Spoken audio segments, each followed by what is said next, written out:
जी viewers, welcome back good healthy morning. अच्छा जी, हम बात कर रहे हैं वायरल इन्फेक्शन स्प्रे। और ब्रेक पे जाने से पहले हमें एक कॉल आई थी और उन्होंने दो सवालात पूछे। अब हम उनका बारी बारी जवाब देते हैं कि उनके बच्चों को सबसे पहले तो चिकन पॉक्स हो रहा है आजकल, तो वो कह रही हैं क्या उनको डाइट होनी चाहिए, क्या उनका लाइफस्टाइल होना चाहिए। देखिए जी, जितने भी इन्फेक्शंस होती हैं वो दरअसल इम्यूनिटी की कमी या क़ुव्वत मुदाफ़ियत की कमी की वजह से होते हैं। अच्छा, तो उसके लिए ज़रूरी है कि क़ुव्वत मुदाफ़ियत बढ़ाई जाए। और क़ुव्वत मुदाफ़ियत जो होती है वो सबसे ज़्यादा प्रोटीन, आपको प्रोटीन मतलब प्रोटीनी डाइट जो है वो देनी चाहिए। तो आप उनको चिकन दें, आप उनको एग्स अंडे दें, शहद दें, अच्छी डाइट उनको दें, गोश्त दें खाने के लिए। तो उससे जो है बच्चों को, वैसे आमतौर पर दूध, ये तमाम चीज़ें जो होती हैं ज़्यादा प्रोटीन रखती हैं। और बच्चे जो है ना आमतौर पे वो फास्ट फूड और ये चिप्स वगैरह इन चीज़ों के ज़्यादा आदी होते हैं, टॉफ़ीज़ खाने के आदी होते हैं। बस ये पैसे ले लिए और सब सलांटीज़ और बंटीज़ और पता नहीं क्या क्या खाना शुरू कर दिया। तो ये चीज़ें ना दें, जो घर में आप खाना पकाते हैं वो दें उनको ज़्यादा से ज़्यादा। प्रोटीन, हाई प्रोटीन डाइट जो है वो आप दें ताकि उनकी इम्यूनिटी बढ़े। दूसरा सवाल जो उन्होंने पूछा कि मीज़ल्स जो है वो निकल रही है सर उससे। इस वक्त वो बच्चे ज़्यादा कंफर्टेबल भी नहीं होते बहुत कुछ खाने के लिए, हाँ, नौजियाटिक होते हैं जीभ हाँ, से। बिल्कुल सवाल आपका बिल्कुल हाँ, तो वैलिड वो है, नहीं खा बिल्कुल पा रहे वैलिड है। तो होते फिर कुछ भी। उसके उसमें मल्टी वाइटामिन का रोल बहुत अच्छा है। फिर आप उनको दवाएं इस तरह से आते हैं। एंड ऑरेंज जूस बिल्कुल दे सकते हैं, बिल्कुल दे सकते हैं। आप उनको मल्टी वाइटामिन दें ताकि उनकी भूख बढ़े, उनकी भूख बढ़े। एपिटाइज़र्स जो होते हैं वो दीजिए आप। और उसके साथ साथ जिस तरह के दूध है, जूस है, ये तमाम चीज़ें दें तो इंशाल्लाह वो बेहतर होंगे। दूसरा जो सवाल था उनका कि मीज़ल्स के लिए, तो मीज़ल्स के लिए तो आजकल ये जो है इब्तदाई वैक्सीनेशन का प्रोग्राम, उसमें मीज़ल्स की तो वैक्सीन शामिल होती है। तो बच्चों को हिफाजती टीके ज़रूर लगाएं ताकि उनको जो है मीज़ल्स वगैरह जो है उससे महफूज रह सकें। और दूसरा ये कि अभी बड़ों के लिए मीज़ल्स की जो 5 साल के बड़े उम्र के बच्चों के लिए वैक्सीन तो आ गई हैं, लेकिन वही वाली बात जैसे डॉक्टर साहबा ने कहा कि महंगी होती हैं, हर एक के लिए अफोर्ड करना मुश्किल होता है। तो और ये फैलता भी इतनी तेज़ी से है कि मतलब जब एक घर में आ गया तो थोड़े थोड़े वक्फे से सारे बच्चों को अपनी लपेट में ले लेगा। तो बेहतर ये है कि उनका सिर्फ इम्यून सिस्टम को आप करें, उनकी खुराक में इजाफा करें। जब एक मरतबा आ गया, अगर आपने वैक्सीनेशन कराई हुई है तो आप बेफिक्र रहें, इंशाल्लाह नहीं होगा, और हुआ भी तो उसकी सीवियरिटी वो नहीं होगी। तो बस ये हिफाजती टीके हैं कि मतलब अपने बच्चों को जो है आप हिफाजती टीके जो है ना वो ज़रूर लगवाएं ताकि इस तरह की जो होती हैं मुतादी बीमारियाँ उनसे महफूज रखा जा सके। सही। अच्छा मैम, एक बात है, हम लोग बैक्टीरिया और फंगस और ये सब चीज़ें जो हैं ये एक नॉर्मल सोप से, हाथ धोने से और इन सब चीज़ों से जो है हम लोग फाइट बैक कर लेते हैं। बट वायरसेस का ये कि वो कहते हैं कि दे आर वेरी टफ, वो इतने आराम से नहीं मरते हैं। तो हम कोई स्टेरलाइज़र में जाके तो बैठ नहीं सकते ना उसके लिए, तो क्या करें नॉर्मल लाइफ में कि हम इस तरह के वायरसेस से अफेक्ट ना हो। नहीं, देखें, जो जनरल प्रिकॉशंस होती है ना, जो जनरल हाइजीनिक जो हमारे मज़हब में भी दी गई ना, लाइक हैंड वॉशिंग है, आप वॉशरूम आपने यूज़ किया है, आप हैंड वॉश करें, आप खाना खाने से पहले हैंड वॉश करें। तो अगर हम अपनी जनरल हाइजीन का ख्याल रखते हैं तो हम बहुत हद तक उससे महफूज अच्छा, वो वन थिंग, हम लोग अपनी इम्यूनिटी इस तरह स्ट्रॉन्ग कर सकते हैं, इन अ सेंस स्ट्रॉन्ग का मतलब ये है कि अपने आप को इम्यून कर लें इन चीज़ों के लिए कि वो नहीं हो पाता अगर हम लोग इतना हाइजीन, जिस तरह जो कहते हैं ना, आप जिस तरह की इन्वायरमेंट में रहते हो, आफ्टर अ वाइल आप उसके इम्यून हो जाते हो and then you don't get affected. कोई और आएगा तो शायद उसको कुछ हो जाए वहाँ पर। तो क्या हम इस तरह वायरस से इम्यून नहीं होते हैं? नहीं होते हैं, उस तरह भी इम्यून होते हैं हम वायरस से। अगर हमारा किसी पेशेंट से कांटेक्ट होता है, अगर थोड़े बहुत अगर वो उस इन्फेक्शन अगर बहुत ही माइल्ड है, एसिम्टोमेटिक उसको कहते हैं, जिससे वो सिम्टम्स नहीं होते ना, तो उसमें एंटीबॉडीज तो बॉडी में डेवलप हो जाती हैं। लेकिन हमारे इम्यून सिस्टम को अच्छा होने में हमारी सबसे जनरल हेल्थ हमारी अच्छी होनी चाहिए, हमारी डाइट बैलेंस डाइट होना चाहिए और हमारी गुड हाइजीनिक हैबिट्स होंगी तो हमारी जनरल हेल्थ अच्छी, जब जनरल हेल्थ अच्छी होगी तो हम फिर जर्म्स का मुकाबला हमारी बॉडी कर सकती है। ओके, अच्छा जी, हमारे पास एक कॉल शायद मौजूद है, अटेंड करते हैं। अस्सलाम वालेकुम। वालेकुम अस्सलाम डॉक्टर साहिबा। गुड हेल्दी मॉर्निंग सर, कैसे हैं आप?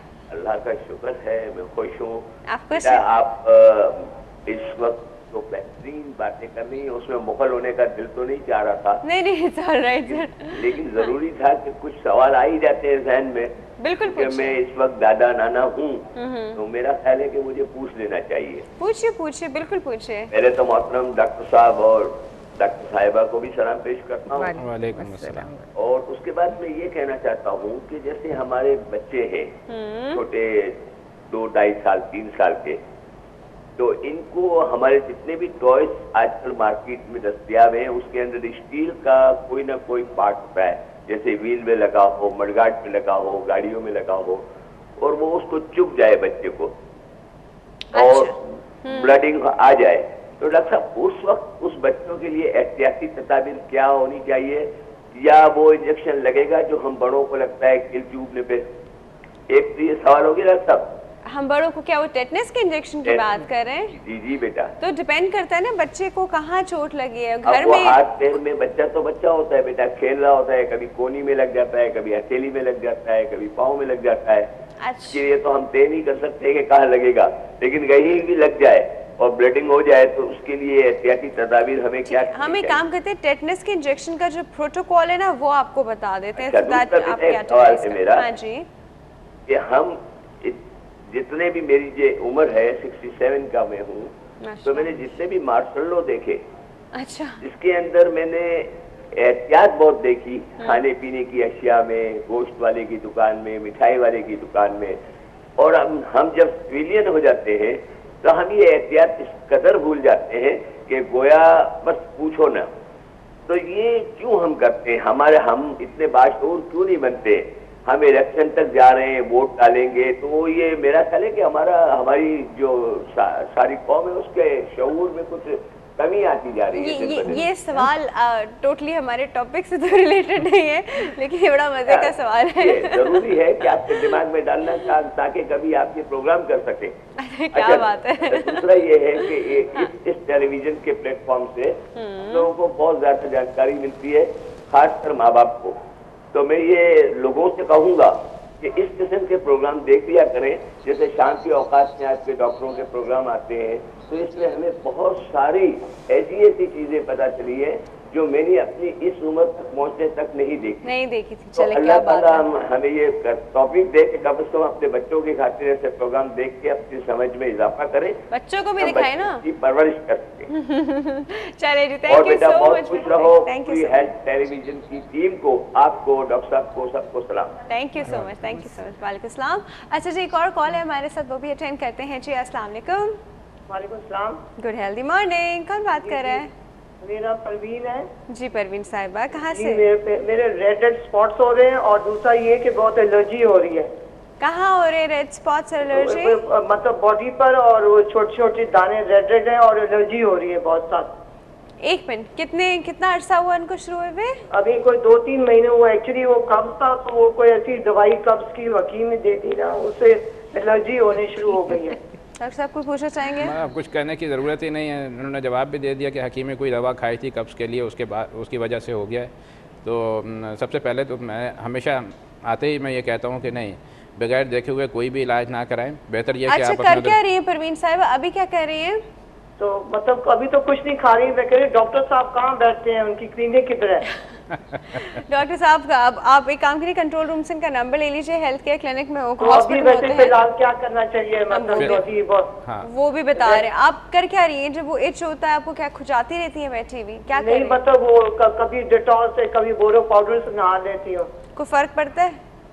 थोड़ा सा, मतलब अभी वो एलर्जी है, खुजली होती है, इरिटेशन होती है कहीं कहीं। कोई एंटी एलर्जिक लिया? एंटी एलर्जिक तो लिए, मगर कोई इम्प्रूवमेंट नहीं है उसमें, काफी लिए मैंने। अच्छा, एंटी एलर्जिक लेती है, इम्प्रूवमेंट नहीं? किसी और को भी है घर में? डॉक्टर साहब पूछ रहे हैं घर में किसी और के साथ? किसी और को नहीं है, खाली मुझे ये बता रहा है। रात में ज्यादा होती है, दिन में ज्यादा होती है? जी, रात में होती है ज्यादा। ये तो कहीं और जा रहा है। अच्छा जी, हम आपको बता रहे हैं परवीन, ठीक है जी? जी। Thank you so much for call doctor साहब। Thank you. देखिए, इसमें वो ये बात है ना कि देखा नहीं है हमने, तो इसलिए, लेकिन जब ये हिस्ट्री जानना शुरू हुई तो इनमें दो चीज़ें एक पॉजिटिव हो गई। एक तो इन्होंने कोई मेडिसिन ऐसी ली है जिसकी वजह से ड्रग इरप्शन में हो सकता है कि दवा का असर जिसे कहना चाहिए, और दूसरे ये कि जो खुजली रात में ज़्यादा होती है और मतलब गर्दन से नीचे जिस तरह इन्होंने बताया, तो वो इसके बीच एक बीमारी होती है। लेकिन उसमें ये होता है कि एक से ज़्यादा फैमिली मेंबर जो होते हैं 2-3 महीने के अंदर अंदर तो इन्वॉल्व हो जाने चाहिए थे। कौन सी बीमारी होती है सर? इसके बीच का, हाँ, खुजली की जैसे खुजली, मुतादी खुजली, हर वक्त खुजा रहा है, कोई इधर खुजा रहा है, रात में उठ के रोते हैं और खुजाते रहते हैं, और इसी तरह से रात गुजर जाती है, आधी पूरी नींद होती है। तो बेहतर यह है कि सिर्फ़ और सिर्फ जिस तरह मैंने पहले बताया कि ये जो है ठंडे पानी से जो है, या कभी भी बोरिंग का पानी या खारा पानी इस्तेमाल ना करें। ठंडे पानी से दिन में 2-3 मरतबा बगैर किसी साबुन के ये बहुत ज़रूरी होता है। जो उन्होंने साबुन का नाम लिया कि जी मैं उससे नहा रही हूँ, पता नहीं वो क्या चीज़ डाल के नहा रही हूँ, तो नहीं, इसका कोई ऐसा वो नहीं है। आप सिर्फ ठंडे पानी से नहाएं और पहली फुर्सत में किसी सही क्वालिफाइड डर्माटोलॉजिस्ट के पास जाएं।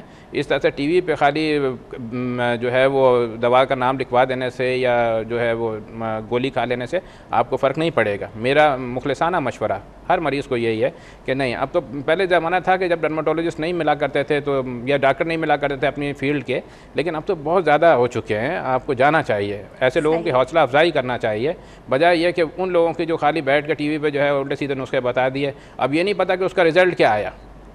उससे और ज़्यादा मेरे पास रोज़ाना 3, 4, 5 ऐसे बिगड़े हुए केसेस आते हैं। वो जी उसने ये बताया था, ये कि आप ये देखें ये हो गया, तो मैंने कहा जाके उनसे पूछो जी, वो कोई उठाता ही नहीं है फ़ोन। सही। अच्छा मैम, अभी हम टेटनस का प्रोटोकॉल पूछते हैं, वो एक छोटे सा ब्रेक का वक्त हो गया। छोटी सी ब्रेक है, कहीं नहीं जाएगा जी, we will be right back.